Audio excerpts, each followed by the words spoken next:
To be a good lieutenant, clearly it will be built on trust, telepathy, and some level of understanding.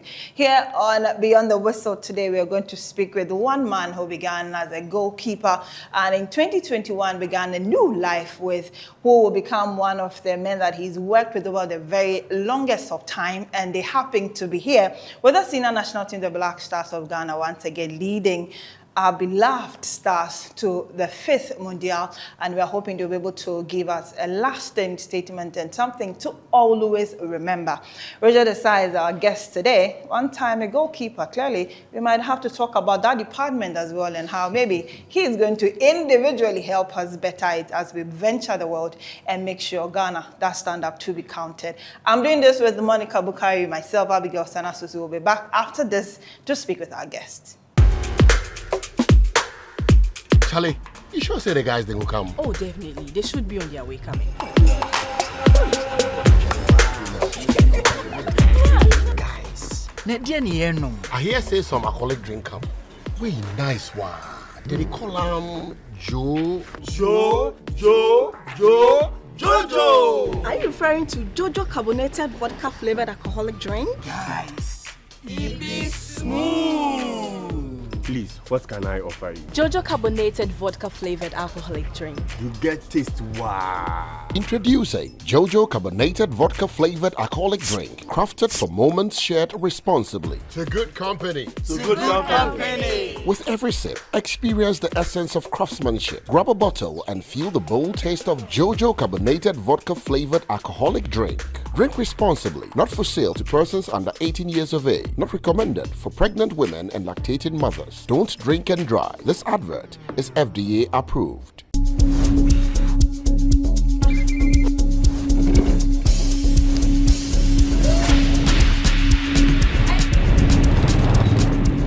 Hey guys, welcome to my YouTube channel. Today, Action. put the final touch. There we have it.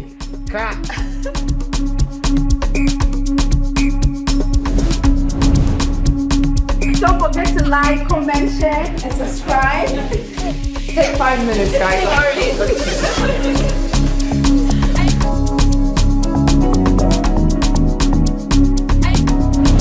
People, the hustle is real, but Ghanaians are pushing it. I have been so inspired by what people are doing. If you now you know do for yourself, nobody will do for you. So you for do now. Every step, every story, and every hustle. We're backing your journey. Together, let's build that dream from the start to something spectacular. MTN.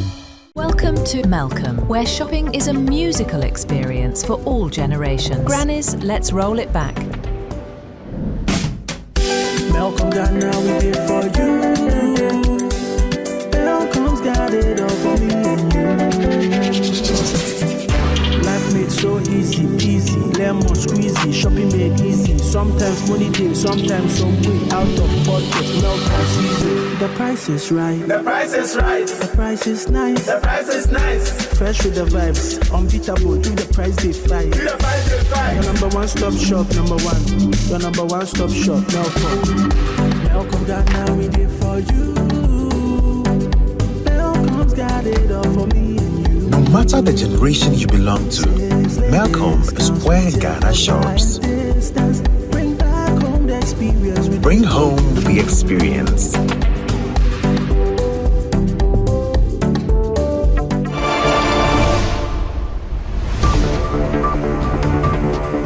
So we are still here with Roger Desai, and he's going to tell us a lot more about him. And I think what Abigail is much interested in is the goalkeeping department because he has been a goalkeeper before. So he's here to tell us all about himself and the way towards the 2026 of FIFA World Cup. Are you ready? We are ready, so let's do this. Welcome onto the show. Thank you very much. Good to have you here. Great to be here. Right. I want to do it like the men do. They do like that. We do too. Okay. It's good you're here with us. From one goalkeeper to another. Okay. And disappointed one at that. At least you got In to. safe hands. Right. So you welcome to Ghana. How are you finding the place so far? In a short stay, it's been fantastic. You know, great people, fantastic people. I must say, I didn't expect like such a warm welcome, and the reception has been outstanding. And of course, a lot of work to be done. Yeah. But so far, so good. I've really enjoyed it. I know it's only been 3 days, but the right decision for sure. The moment your name popped up, everyone had to go on the internet, surf the internet, read a lot more about you, and it's been phenomenal. You've been incredible in your stint goalkeeping and now to the coaching careers and all that. But tell us a lot more about yourself since you are here. Yeah, look, born in Mozambique, so an African as well, and moved to South Africa as a young kid and grew up there and played my football.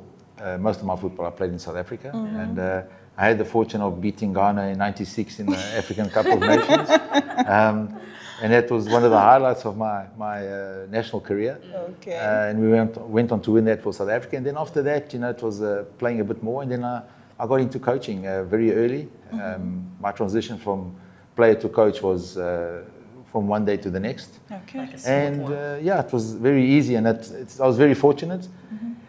And my coaching career took off at club level in South Africa with the Wits, Orlando Pirates, and Ajax Cape Town. And then, of course, when Carlos came in and asked me to join him in the national team with Egypt, it was a no-brainer, and I just carried on working with him. And he was also a goalkeeper, by the way. Yeah, I know. So and it's been a fantastic adventure and a great journey. I mean, to be behind a guy of this stature with his knowledge and his information of the game and what he's achieved is fantastic. Was it a friendship or relationship that was built before football, or you built that working together? I think the fact that we both come from Mozambique had helped. Yeah. We didn't really know each other until we started working together. And of course, the working relationship has grown because, as you can imagine, we spend a lot of time together. Sure. And, from hotel to hotel and stadium to stadium and airport to airport. Yeah. So obviously you do build up a certain level of friendship and get to know each other. But the professional relationship is always the most important one. And he's the big boss, and we just follow through. Is it? He loves your work, Yeah. so he's been everywhere he moves to. He wants to carry you along because I think the two of you sync so well. You understand yourself, and you understand the mandate ahead of you. Yeah, absolutely. I think we work in a very similar way. Yeah. I think he saw that when he saw me coaching in my initial time of my career. Yeah. And he obviously liked it, and he asked me to join him. And since then, I just do what he tells me, and obviously also give my opinion and do it my way sometimes. And he kind of enjoys it. So far so good. And we have similar dreams and similar sort of ambitions, and I really like to see him, achieve something in a World Cup. Is it a difficult asking because in your job or being his, let me say, left eye when the right is working, and you have to always be able to give that precise analysis of what he doesn't see that you get to see? Yeah, he obviously likes to hear, my opinion. I don't think he always follows my advice and agrees with my opinion, but it's important that that there's a different set of eyes having a look at things and sort of reminding him and giving him more ideas and just sometimes it's just the guidance at times, just to remind him of certain things.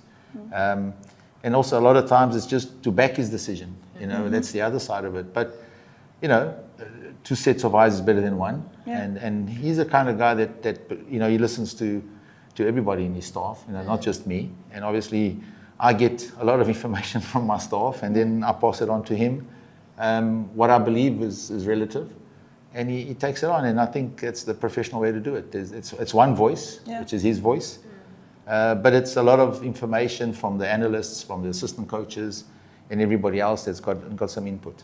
Now, you've worked in different environments from lots of countries that you've been to, but tell us, how has experience been like for you in your position as a coach? Well, I must tell you, it's great to be back in Africa. It's I said to somebody today, I said, Africa is not a place, it's a feeling, and it's amazing how when I get here, I get that feeling that I'm in Africa, and it's a warm feeling. Never mind the warmth of the weather, but you feel that, And of course, having worked with him in a lot of the Asian countries, like Iran, Qatar, Oman, and Portugal, and so on. And to be back in Africa is fantastic. And I did work with him in Egypt, but to be honest, it's a different type of Africa. Is a lot more closer to what we know. And a lot of similarities to Mozambique and South Africa and now here, which is a great place to be. Well, we're getting into the minds of Roger Desai, the assistant coach to the senior national team, going to work closely with Carlos Queiroz over a period that they have really enjoyed. We'll get deep into that bromance when we come back after this break. Welcome to Malcolm, where shopping is a musical experience for all generations. Granny's Let's Roll It Back. Malcolm got now we here for you. Malcolm's got it all for me and you.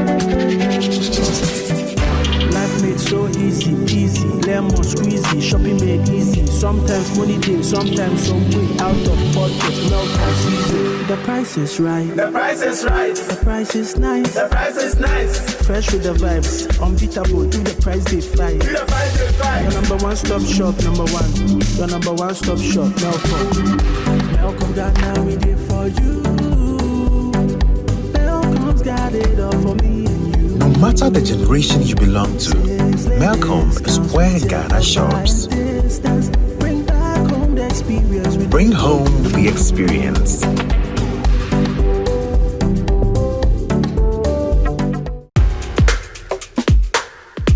Charlie, you sure say the guys they will come? Oh, definitely. They should be on their way coming.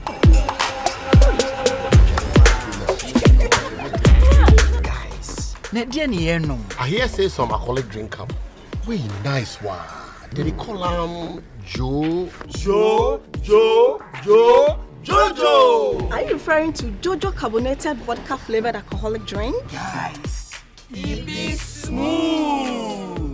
Please, what can I offer you? Jojo carbonated vodka flavored alcoholic drink. You get taste wow. Introducing Jojo Carbonated Vodka Flavored Alcoholic Drink, crafted for moments shared responsibly. To good company. To good company. With every sip, experience the essence of craftsmanship. Grab a bottle and feel the bold taste of Jojo Carbonated Vodka Flavored Alcoholic Drink. Drink responsibly. Not for sale to persons under 18 years of age. Not recommended for pregnant women and lactating mothers. Don't drink and drive. This advert is FDA approved.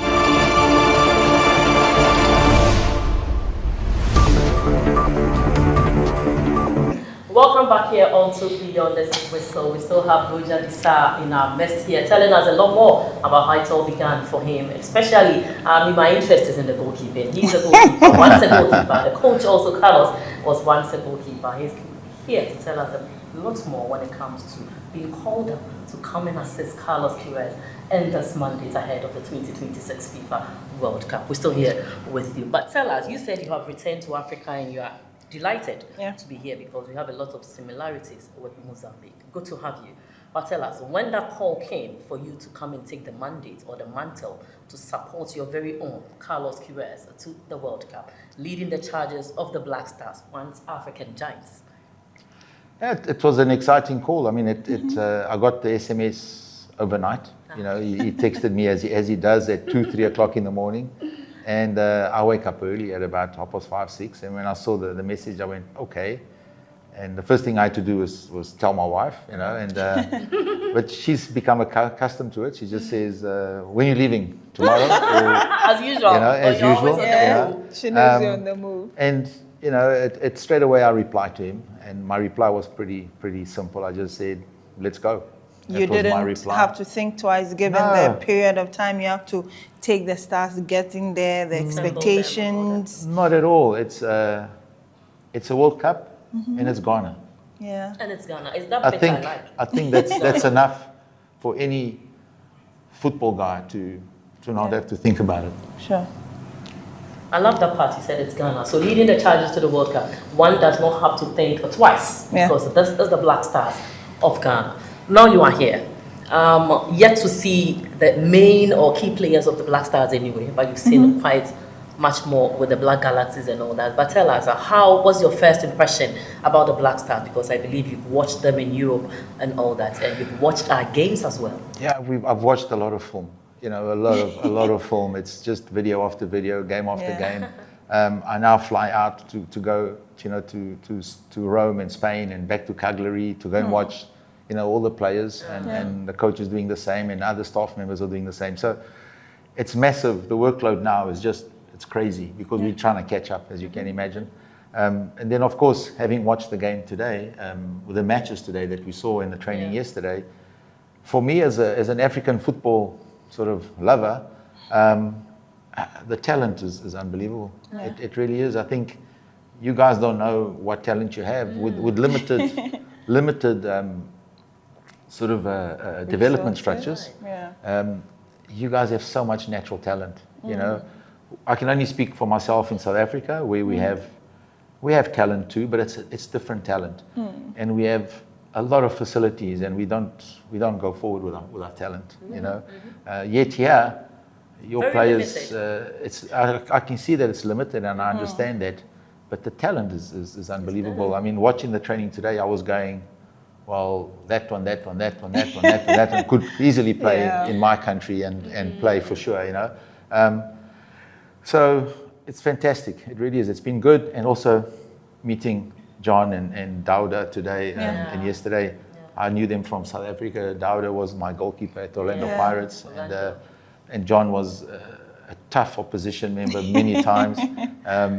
It was fantastic to see them, and that's what football does. You know, you have a short time with them as colleagues, but friendships never die. You know, sort of, you're a colleague for sort of a short period of time, but your friendships are forever. And once again today, and yesterday, it proved again when I saw Dauda and John was like, you know, here we go again. Here we go again, this But time not as players. Yeah. But your talent is great. It really is. I think just the number of players you got playing in Europe is unbelievable. You know, I come from a country that's also qualified for the World Cup, South Africa, and they only have 3 or 4 players playing in Europe. You know, and that's at a squeeze. You know, at a push.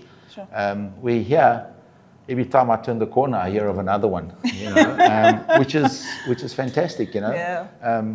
And it's great to see, and I think it's a sleeping giant. I think, you know, I think Ghana's sort of on the verge of greatness again.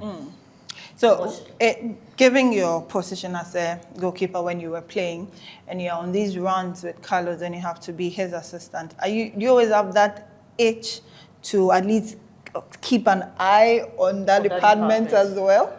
I think in my initial stages as a coach, yes. You know, but I think after a year or two, I stopped looking at the goalkeepers, and there was so much more to worry about. And you have a goalkeeper coach that takes charge of that. So I think it's foolish to really try and do that job too. And the game has also developed so much that the last time I coached the goalkeeper was about 20 years ago. So I would be like a grandpa giving the goalkeeper training session. The goalkeeper would probably kind of laugh at me, but.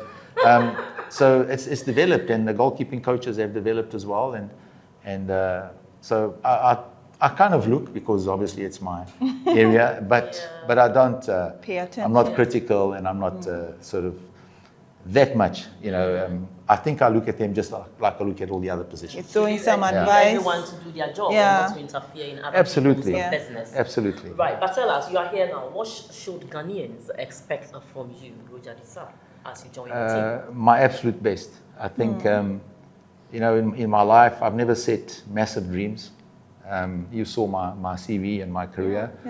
I never really set a dream. You know, when I moved as a kid from Mozambique to South Africa, as a 10-year-old, I didn't have a dream of playing for South Africa or coaching in the World Cup. All I did was I tried to win every day, you know, day by day and moment by moment. So give your best every day, every minute. When I went to school, I tried to win when I played during first break at school. I tried to win when I played in the second break at school. I tried to win when I played in the park after school. And it's just, for me, that's the recipe. You know, don't set your dreams too far ahead. I think it's important to win day by day. And I think if you do that, the results just come. Major expectations ahead of the next 4 months for yourself and your head coach? Obviously, to make the country happy, the people happy, the players happy, ourselves, you know, the federation, of course, and that's with wins. I mean, that's the way the game is. But I think if Mr. Courage does his best, there's not a lot better than him. You know, so we're okay. You know, we're okay, and I think you have the players that if they work with him and they back his decisions and his sort of way of doing things, and and his experience, and you can learn from him so much. We can do something. I'm not going to tell you we're going to win the World Cup, but nothing is impossible. Yeah. So let's go game by game. I think target number 1 is Panama. Target number 2 will be England. And then after that Croatia, and we'll see where we are at that stage, and hopefully we can have another go at the knockout stages. And once you get into the knockout stages in tournament football, it can be a little bit more of a leveler. You've got a better chance to go through, and who knows? I think if our players play to their potential, we have a realistic chance to sort of progress. Talking about that realistic chance, I believe you've seen a lot on social media as well. That every Ghanaian is a coach when it comes to football. Everyone thinks that this is where we need to develop. This is what we have to do. From where you sit as the assistant coach, the right eye or the left eye of Carlos Queiroz, tell us what. And you've watched our games, like you said. What do you think that needs urgent and massive improvements? I don't think there's any areas that needs massive improvement, to be honest. I think there's just a little bit of cohesion amongst the players, because they can all play. I don't think we're going to teach them how to play. I think we're just going to try and find a way that we all are fighting for the same purpose, and we're all believing in the target we're going for. And it's not just the 11.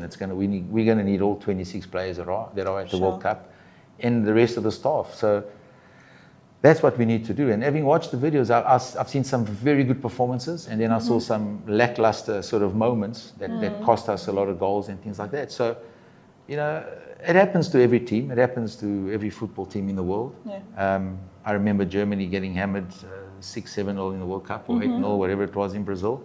And then they went on to do extremely well the following World Cup. So these things happen, and we have the players. We definitely do. I think we just got to put them in the right position with the right frame of mind, because I think that's important.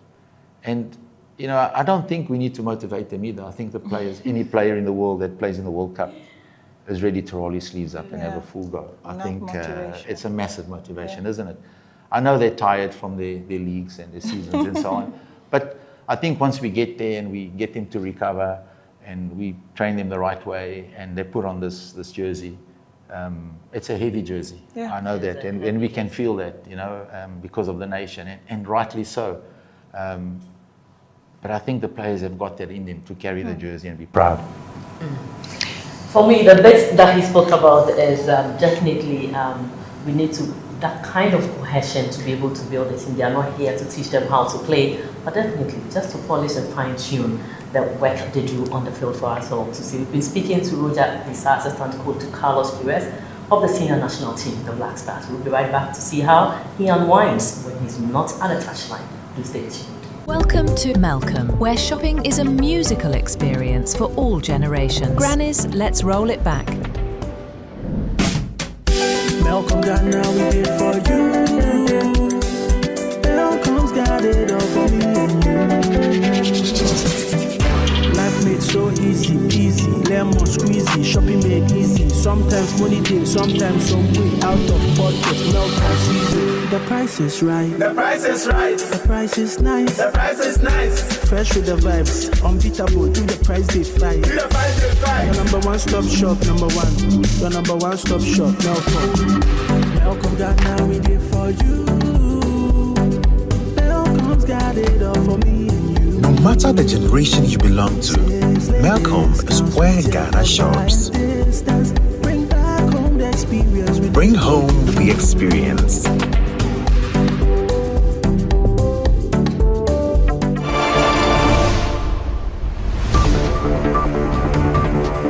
Welcome back to Beyond the Whistle with myself, Abigail Senasusu, Roger Disa, and Monica Bukari. We've had some interesting conversations right from where he started playing and his work here with Ghana. Now let's unwind. Let's tune it down and have a little hearty conversation before we let you go. You mentioned a point that stayed with me when you told your wife about about the job. She only asked, when are you leaving? Yeah. Clearly, they understand and know what you're doing. How does family get to robe into this, and how do you unwind with them? Yeah, I'm very fortunate. My wife has been very supportive of my career.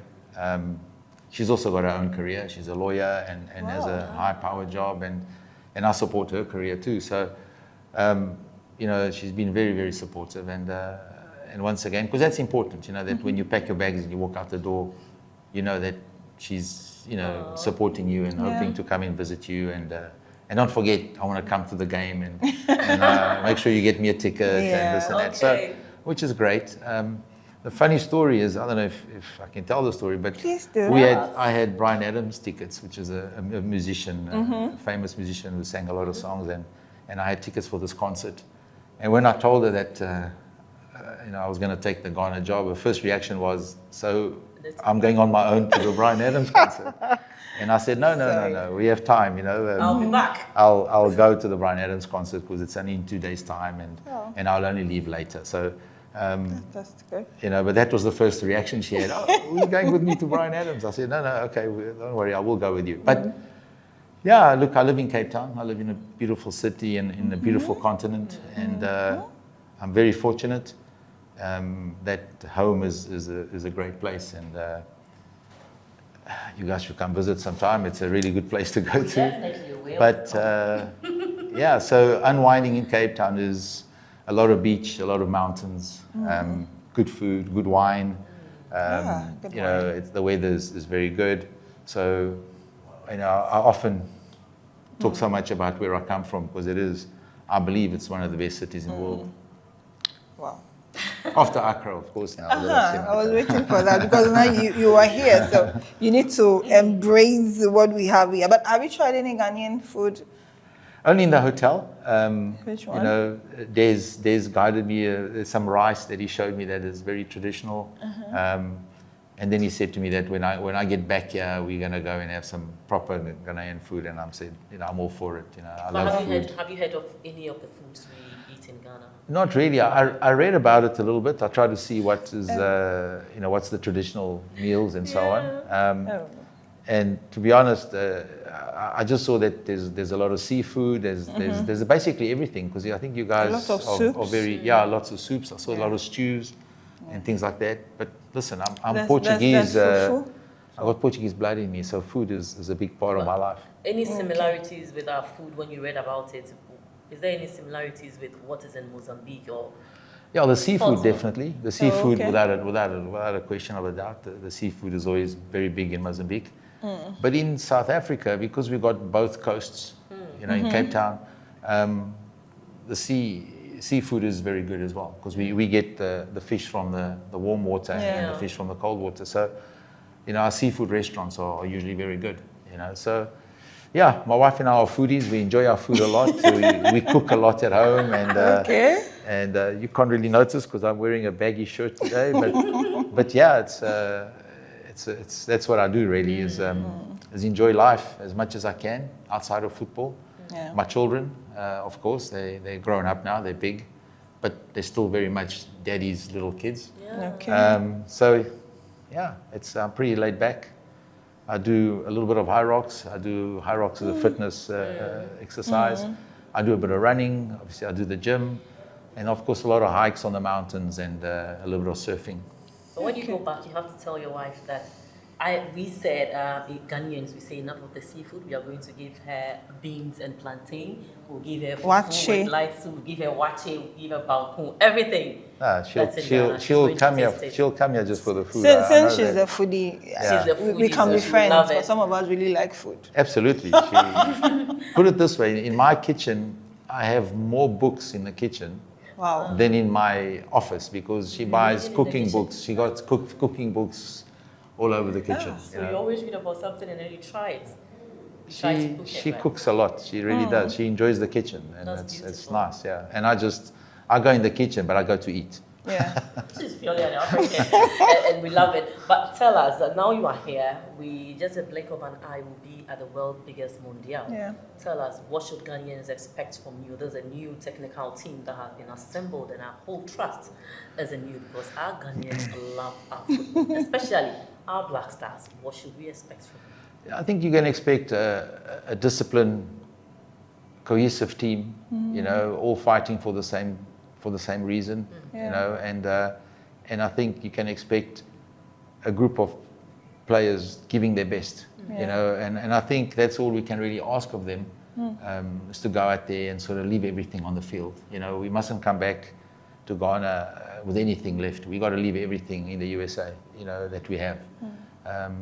And I think if we do that, we have enough talent to hopefully make the nation happy and proud and build on something for the future, because Ghana should be, you know, always one of the top countries in Africa, without a doubt. Yeah. I believe you are proud of Ghana. Absolutely. You know, I grew up as a player. Abidi Pele was a big superstar for us, you know, and in '96, I played in the African Cup of Nations in '96, and we played Ghana. And luckily, Abidi Pele was injured. And we went on to win, the trophy. And I always have this in my mind. I always go, so Abidi Pele was the one blocking. You got injured just at the right time for me. For you. And obviously, you know, all the other players that have come through, Yeah. you know, that I've watched and have admired and so on. So, you know, you guys are a fountain of talent, of football talent. And hopefully it continues to flow and flow a lot more. I believe it means so much to you to lead the Black Stars to the 5th Mundial. Absolutely. You know, like I said to you earlier on, when I got the call, it was like, you know, I don't even have to think about this. Sure. You know, it's like, Let's it's do this. Ghana. I mean, really, I'm Yeah. African. Come on, you know. Of course, it was a no-brainer, to be honest. And, you know, I've been invited by Carlos to join him in many other countries. And often I have to think about it. You know, I have to go, okay, you know, I Google it and I go see what the country's about and I go see what their football's about and things like that. To be honest with you, when you told me about Ghana, I didn't have to Google anything. Sure. You know, I Googled later on what the food was like and things like that. But that's it. You know, it was a very easy decision. One, it was Carlos Queiroz phoning me, and two, as an African, it's Ghana. So the Black Stars, and I mean, how much more can I get? I mean, I've coached. I've been in South Africa where I was involved with the national team, Egypt, and now Ghana. And I think it's kind of covers all the regions, and I'm very proud of that. Roger, thank you so much. It's been interesting, I think, to know you within this short period of time. And I'm sure there'll be a lot more talking, a lot more jubilating, and a lot more to be happy about. Celebration, hopefully. Yeah, to be happy and be joyful about when the tournament that kickstarts. We can only wish you the very best. Continue to give Carlos the support that you have given him all over the years, that he still have that trust and believe in you. It's a big deal for someone to trust you for that period of time. So we wish you the very best. Why do you think you look so young? It's from my support. Okay, you have given him the support and making asking this for a while now. Why are we looking so young? Well, so thanks to you now, we know why he's looking that young. So it's been another interesting one. We get to talk to the assistant manager of the senior national team, Roger Desagne. We've had a lot of fun, and I'm sure you also did. Continue to give them all the support that you can. Ghana is getting to United States of America, Canada, and Mexico, not to just add to the numbers, but to live with a lasting impression on us all, and we can always wish them the very best. My name is Abigail Sanasosu. I did this with Monica Bukari. We'll come your way with another episode. Do stay tuned.